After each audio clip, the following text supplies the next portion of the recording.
صدر محترم ضیاء الرحمان قاسمی صاحب گوجرانوالہ سے تشریف لا چکے ہیں۔ اسی طرح جوہر ٹاؤن میں ایک عظیم دستگاہ مرکز ابن مسعود اسلامی، اس کے محتمل جناب شفیق مدنی صاحب تشریف لا چکے ہیں۔ محترم مولانا تقویم الحق صاحب جو کہ جمعیت اتحاد العلماء پنجاب کے ناظم اعلیٰ ہیں، ان سے گزارش ہے کہ وہ اسٹیج پہ تشریف لائیں۔ اسی طرح مولانا محمد ابراہیم صاحب، سید قطب صاحب، دیگر اساتذہ کرام جو مرکز علوم اسلامیہ سے تشریف لائیں وہ آگے اسٹیج پہ تشریف لائیں۔ جمعیت اتحاد العلماء کے تعارف کے لیے محترم ضیاء الرحمان قاسمی صاحب صدر جمعیت اتحاد العلماء پنجاب تشریف لاتے ہیں اور جمعیت اتحاد العلماء کا تعارف پیش کرتے ہیں۔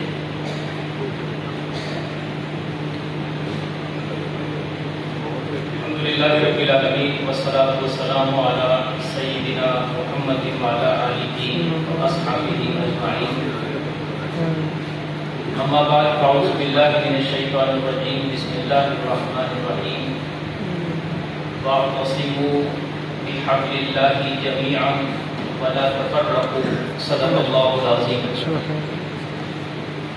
محترم علماء کرام، سامعین محترم، میں سب سے پہلے آپ حضرات کا شکریہ ادا کرتا ہوں اور پھر میں اپنے آپ کو اور آپ لوگوں کو صحیح لوگوں میں شمار کرتا ہوں کہ آج ہم جس نسبت سے اکٹھے ہیں وہ ختم نبوت کی نشست ہے اور یہ بڑی سعادت کی بات ہے۔ جمعیت اتحاد العلماء دینی تنظیم ہے اور اس کے بانی میرے دادا حضرت مولانا محمد چراغ رحمۃ اللہ علیہ،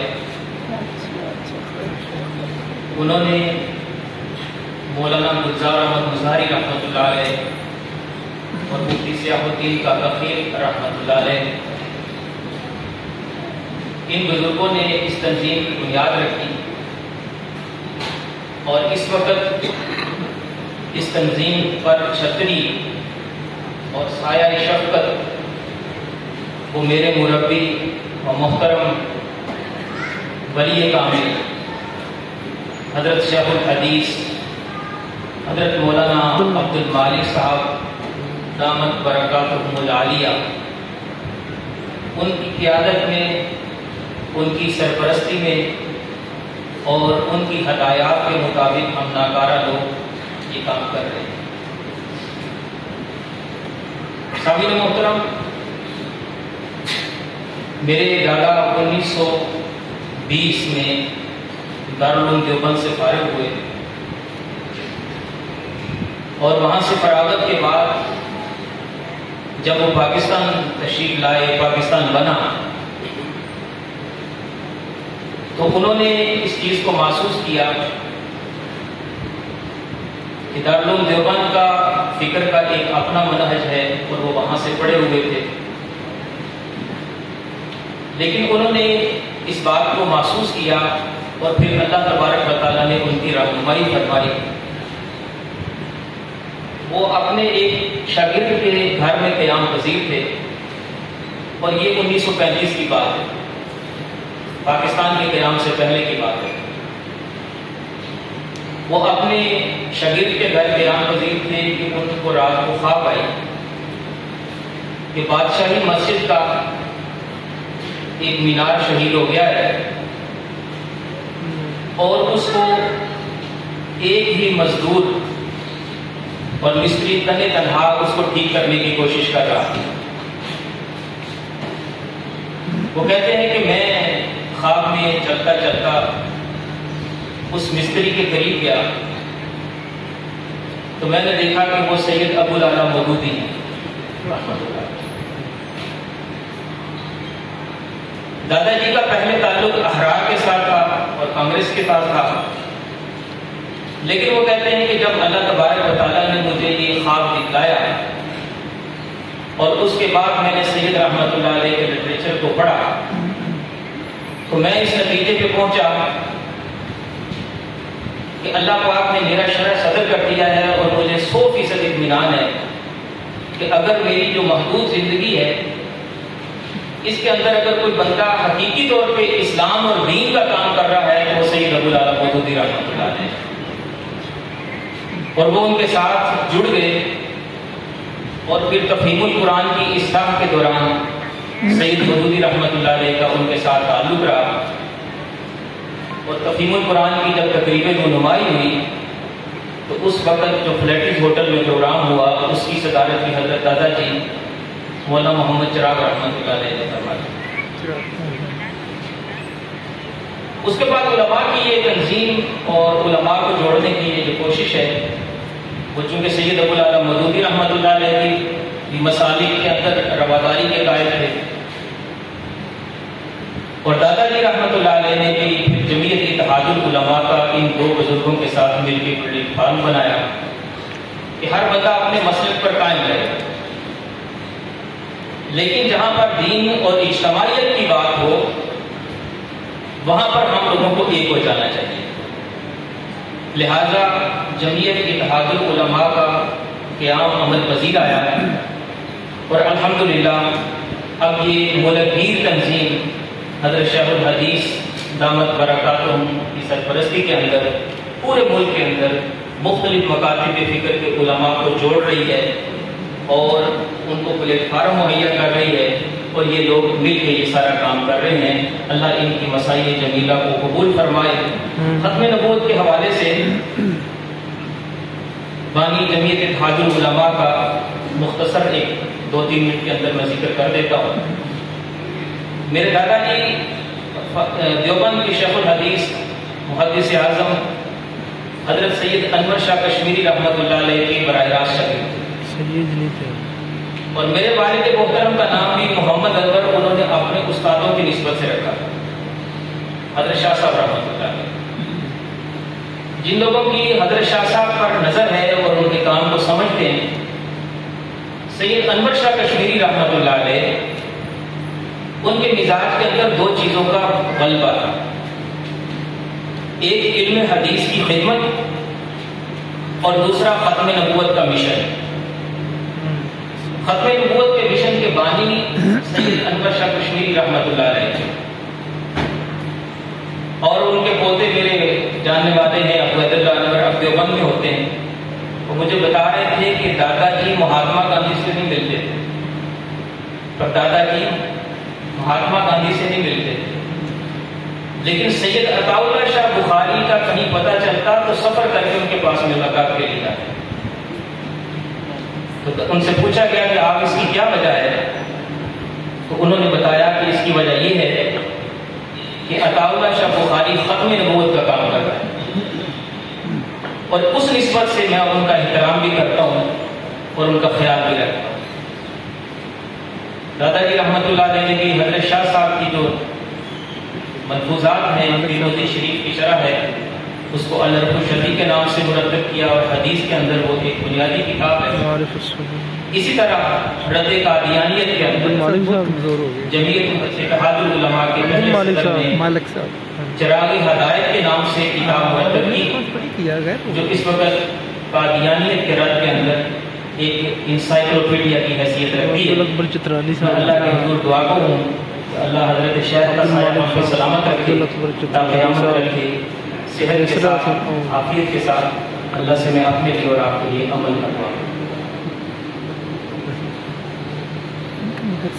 جامعہ عربیہ گجرا والے بہت بڑا ڈی روڈ کے کا اس کے ساتھ بیان کر لیں گے۔ نہیں اور چراغ صاحب کے پوتے ہیں یہ زاہد الراشدی صاحب ہیں، سرفراز صفدر صاحب کے بیٹے ہیں، کہڑے نہیں اینک نہیں ملے عبد المالک صاحب نام لائیو میں خیال آج میرے نہیں زاہد الراشدی۔ ہاں جی اچھا میں انہوں نے نہیں سنیا، حالانکہ میں گجرا والے 25 سال گیا، میں انہوں کا بیان نہیں سنا۔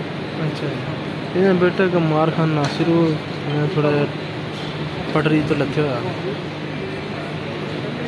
زاہد الراشدی صاحب میں نے شکل تو دیکھ لی ہے سب۔ والد نہیں سن سرفراز صفدر صاحب ہاں سرفراز جو بندے آ گئے بڑے گکھڑ رہتے سن انتہائی سعادت میں لمحات ہیں ہاں جامع نصرت العلوم گجرا والا لیکن رہنے گجرا والے اتنے گکھڑ سی تشریف لا رہے ہیں اور گکھڑ گجرا والے بولے یا کتنے مجالس میں بھی آتے رہیں گے دور کون جڑے گجرا والا سے انہیں تو مرنی فقیر اسلام جناب اتنی جماعت دے لوگ زاہد الراشد صاحب زاہد الرحیم صاحب تشریف لا چکے ہیں اور انشاءاللہ مغرب سے پہلے ہی تھینک یو ان کے اہم شہید کتاب سے مستفاد چار مولانا محمد اکبر چترانی صاحب جو کہ ہیرو عبد الاکبر چترانی صاحب جو کہ منبر و محراب کے دائی تو ہیں لیکن ایوانوں کے اندر بھی ان کی سزائے آپ سنتے رہتے ہیں ریسپشنسٹ نہیں کہ ہو گیا موٹے جی نماز مغرب کے بعد ان کا ایمان افروز خطاب ہوگا مؤذن ہے اپنی مسجد شیخ القرآن والحدیث مولانا عبد المالک صاحب صدارت کے اندر یہ اجلاس مغرب سے پہلے کا اور نماز مغرب کے بعد جاری رہے گا انشاءاللہ نماز عشاء کے بعد محترم جناب سراج الحق صاحب امیر جماعت اسلامی پاکستان کا ایمان افروز خطاب ہوگا اچھی بات ہے آج کے اس قومی کانفرنس کے میزبان جناب عبدالعزیز عابد صاحب جو کہ ضلع کے امیر ہیں ان سے گزارش ہے کہ کلمات تشکر کے لیے تشریف لائیں محترم جناب عبدالعزیز عابد صاحب یہ کون ہے جڑے مالک صاحب نالے سائڈ پہ بیٹھے ہیں جان گے ادھر ہاں بسم اللہ الرحمن الرحیم بہت ہی محترم جناب محترم مولانا عبد المالک صاحب محترم مولانا زاہد الراشدی صاحب محترم مولانا اکبر چترانی صاحب اور اسٹیج پہ موجود دیگر قابل احترام اور معزز علماء اکرام اور حال میں موجود بہت ہی قابل احترام میرے علماء اکرام بھائیوں دوستوں السلام علیکم ورحمۃ اللہ وبرکاتہ. آج کا پروگرام بہت ہی اہم ہے. بحیثیت میزبان اس علاقے کے امیر ضلع ہونے کے ناطے میں آپ تمام دوستوں کا شکر گزار بھی ہوں. آپ لوگوں کو خوش آمدید بھی کہتا ہوں. اہلاً و سہلاً مرحبا.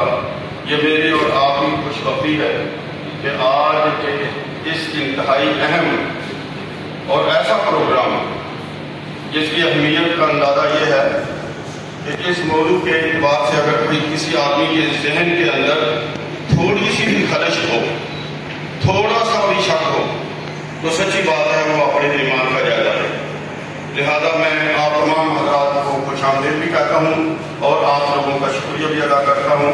خاص کر ہماری ضلع کی ٹیم جناب مولانا مختار سوادی صاحب, قاری عطاء الرحمان صاحب اور ہمارے ضلع کے صدر جناب وقار چترانی صاحب اور جناب قاری غلام یاسین صاحب اور دیگر علماء کرام نے دن رات محنت کی. اس سے پہلے تقریباً ہمارے ضلع کا 250 سے زائد علماء کرام کا اسی موضوع کے ختم اوپر صلی اللہ علیہ وسلم کے موضوع پہ ایک بہترین پروگرام ہوا. تو میں اپنے تمام بھائیوں کا شکر گزار بھی ہوں اور خاص کر لاہور کی اور غربی لاہور کی اس ٹیم کا شکر گزار بھی ہوں اور ان کو اس بہترین پروگرام کے انعقاد پہ ان کا شکریہ ادا کرتا ہوں. بہت شکریہ.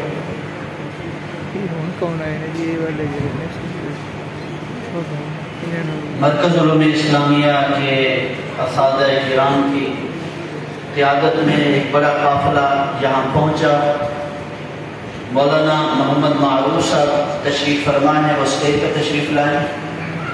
اسی طرح مولانا محمد عفان صاحب شرازی صاحب تعلیمی اور تربیتی امور کے ذمہ دار ہیں, وہ اسٹیج پہ تشریف لائیں. چونکہ مغرب کا وقت قریب ہے اور ہم چاہتے ہیں کہ فقیر اسلام جناب زاہد الراشدی صاحب کے انتہائی ایمان افروز کتاب سے ہم سب مستفید ہوں. پہلے دن سننے ان کی خدمت عالیہ میں گزارش ہے کہ آپ تشریف لائیں اور ایمان افروز کتاب سے مستفید فرمائیں. مل جاتا ہے وہ بیان پہ مل ہی جائے گا. ویسے میں دیکھ رہا 90 تو لے کے 2013 تک گزرا نہیں سے لیکن سروس جاؤ فکر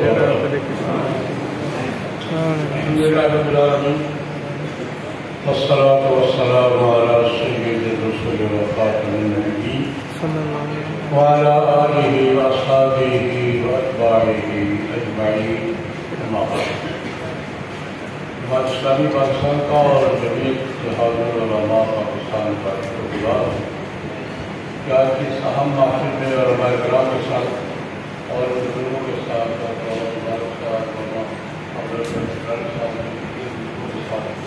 بیٹھنے کا اور کا موقع فراہم ہوا ہے.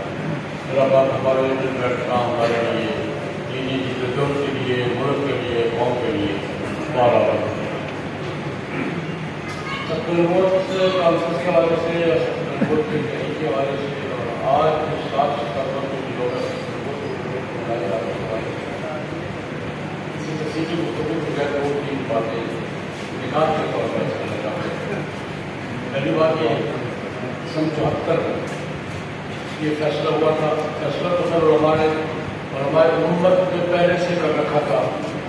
اس علماء امت کے اجتماعی فیصلے کو 74 میں قومی اسمبلی میں پاس کرنے کا مشورہ ہے.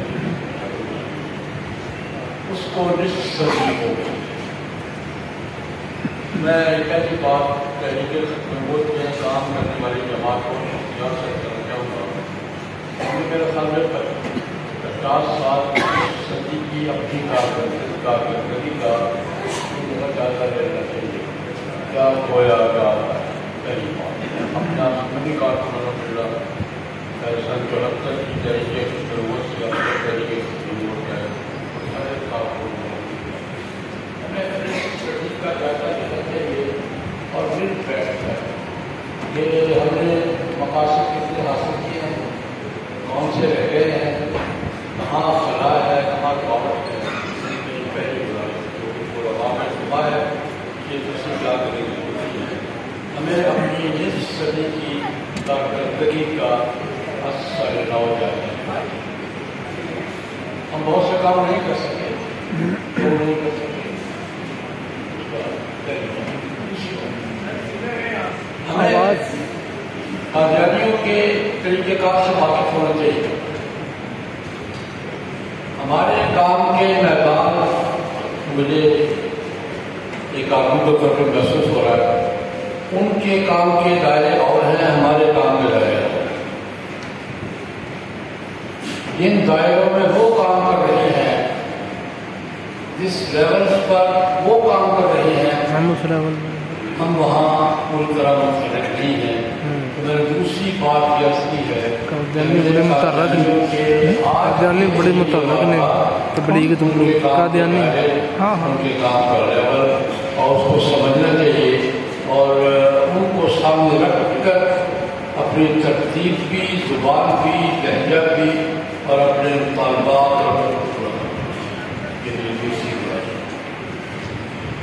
تیسری گزارش یہ ہے کہ قادیانی کے مورچے تو بین الاقوامی ہیں.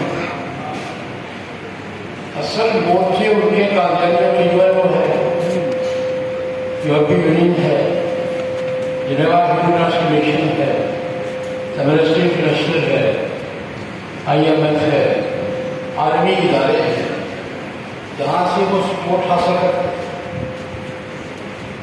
لوگوں کی مشتمل کرتے ہیں، جن کی لیے ہوا ڈالا جاتا ہے. ان اداروں میں جو قادیانیوں کو بین الاقوامی سپورٹ مہیا کر رہے ہیں اور ان کے لیے راستہ ہموار کر رہے ہیں، ان دائروں میں کام کا ہماری صورت حال کیا ہے، کام کا ہم وہاں کوئی کام کرنے کی کوشش میں ہیں نہیں ہے تو کیوں نہیں ہے، اگر ہیں تو کس وقت ایسا انداز ہے. جو مورچے انٹرنیشنل مورچے، بین الاقوامی مورچے قادیانیوں کی کمی نہیں ہے، ہمیں وہاں تک رسائی، وہاں تک اپروچ، وہاں تک اپنی بات کہنے اور وہاں اس کے کام کو پاور ڈالنے کے مطابق طریقے اختیار کرنے پڑیں گے اور کرنے چاہیے. یہ بالکل تیسری گزارش. ہمیں اپنے ماحول میں بھی جائزہ لینا چاہیے. قادیانیوں کی جو کمی گاہیں ہیں ان میں ہماری بیوروکریسی، اسٹیبلشمنٹ کے سارے دائرے کوئی مسئلہ نہیں. جو کسی وقت میں ہو. اسٹیبلشمنٹ کے دائروں میں جو لوگ گھاٹ لگائے بیٹھے ہیں اور ذات قانون بھی ہے, دوسرے دائرے بھی جو گھاٹ لگائے بیٹھے ہیں اور جو کوئی موقع ہاتھ سے جانے نہیں دیتے کہ قادیانیوں کے ہاتھ میں ملک کے نظام اور سسٹم کو کس طریقے سے استعمال کیا جا سکتا ہے, ہمیں اس پر منظم نظر رکھنی ہوگی. ہمیں دیکھنا ہوگا اور ہمیں تلاش کرنے ہوں گے کون کہاں بیٹھا کیا کر رہا ہے. یہ میں نے چوتھی بات درج کی ہے ہمارے گاؤں کے میدانوں میں میرے نزدیک چوتھا کام. پانچویں ہماری اصل قوت کیا ہے. ابھی مجلس میں بات ہو رہی تھی کہ ہماری اصل قوت تو قوت ہے ہمارے پاس. اور میں اس سے پہلے ایک بات اور کہنا چاہوں گا, پانچویں نمبر پہ یہ کہنا چاہوں گا کہ ہمارا مسئلہ قادیانیت تو سب سے بڑا مسئلہ ہے. ہمارا ختم نبوت کا تحفظ ہمارا سب سے بڑا مسئلہ ہے, لیکن دستور میں اسلامائزیشن کے اور ملک کو اسلامی جمہوریہ پاکستان بنانے کی جتنی دفعات ہے سب ٹارگیٹ سے میں لگا ہوا ہوں. مقاصد کی ٹارگیٹ اللہ خدا تعالیٰ کی حاکمیت ٹارگیٹ ہے, قرآن و سنت کی بالادستی ٹارگیٹ ہے, شریعت کے نفاذ کی گارنٹی ٹارگیٹ ہے, سعودی نظام کے خاتمے کا دستوری وعدہ ٹارگیٹ ہے. ہمیں ان سارے مورچوں پر ہمیں قرارداد مقاصد کا تحفظ بھی کرنا ہے. ہمیں سعودی نظام کے خاتمے کے دستوری وعدے اور سپریم کورٹ کے فیصلے کا تحفظ بھی کرنا ہے. ہمیں قرآن و سنت کی بالادستی اور شریعت کے نفاذ کی دستوری گارنٹی کا تحفظ بھی کرنا ہے. ہمیں سارے محاذوں پر درجہ کے ساتھ متحرک ہونا ہوگا اور اسلامی جمہوریہ پاکستان کو قرارداد مقاصد کے مطابق اور دستور کے مطابق اگر اسلامی ریاست بنانا چاہتے ہیں تو پھر ہمیں یہ دائرہ بھی ہمیں دیکھنا ہوگا. یا پانچویں بات آخری بات ہمارے اصل قوت کیا ہے, دینی قوتوں کا اکٹھے رہنا اور عوام کا ساتھ ہونا. وحدت کا سٹریٹ پاور پارلیمنٹ میں جو لوگ ہمارے روز کام کر رہے ہیں جماعت اسلامی کے جمہوریہ اسلام کے وہ ہمارے نمائندے ہیں, ہم ان کا احترام کرتے ہیں, شکر گزار ہیں کہ وہ جو کرنا رہتے ہیں. لیکن پارلیمنٹ میں نمائندگی ہے, قوت ہماری وحدت ہے اور سٹریٹ پاور ہے. اگر ہم دینی قوتیں اپنے کام کے لیے ایک اچھی نظر آ رہی ہیں اور سٹریٹ پاور ہمارے ساتھ ہے, انشاءاللہ کوئی شکل و قوت, کوئی بین الاقوامی لابی, کوئی شر پسند اس ملک میں کامیاب نہیں ہو سکتا بشرطے کہ ہم اکٹھے نظر آئیں. صرف نظر نہ آئیں, عمومی مسائل کا ادراک اور شعور ہمیں پورا ہو اور اس کے لیے ہم پبلک کو اکٹھے ساتھ رکھنے کا اہتمام کر سکیں. مجھے اس بات کی اجازت ہے. تحریک صاحب کا وسعت عرض کی ہے کہ ہم اگر تحریک نبوت نہیں, تحریک نفاذ اسلام کے لیے کام کرنے والی جماعتیں کسی وقت اشتہاری مہم کے بغیر کوئی دانشور مل کے بیٹھے ہیں, جائزہ لے اور اس کو کیا کہتے ہیں, اس لیے مجلس میں نے بات کی ہمیں پہلے ماسٹر پلان بنانا ہوگا. پوری ملک کی صورتحال, ملک کی نہیں بین الاقوامی صورتحال, ہماری لڑائی ملک کی نہیں ہے بین الاقوامی, پوری صورتحال دیکھ کر ماسٹر پلان تجویز کرنا ہوگا. ہر جماعت کو اپنا اپنا رول طے کرنا ہوگا, تقسیم کار کرنا ہوگی اور اس ملک کو اسلامی جمہوریہ پاکستان بنانے کے لیے نہیں, رکھنے کے لیے. اس وقت ہم اس کو اس مرحلے میں ہے کہ اس کو رکھنا کیسے ہے, اس کو اسلامی جمہوریہ پاکستان رکھنا کیسے ہے, دستور کی اسلامی دفاع کو بچانا کیسے ہے, تحفظ ختم نبوت اور تحفظ ناموس و رسالت کے قوانین کا تحفظ کیسے کرنا ہے, قرارداد مقاصد کی بالادستی کیسے قائم رکھنی ہے اور قرآن و سنت کی بالادستی کے پر قائم کیسے رکھنا ہے. اپنی اسٹیبلشمنٹ کو, اپنے اداروں کو اس وقت ہمیں یہ مرحلہ درپیش ہے. اللہ کرے کہ ہم اپنے صفوں کا صف بندی کا بھی, اپنی ترجیحات کا بھی, اپنے طریقہ کار کا بھی سریرا جائزہ لے کر اگلے 20-25 سال کے لیے یا نصف صدی کے لیے ہم قابل عمل لائحہ عمل تجویز کر سکیں. میں ایک بار پھر شکر گزار ہوں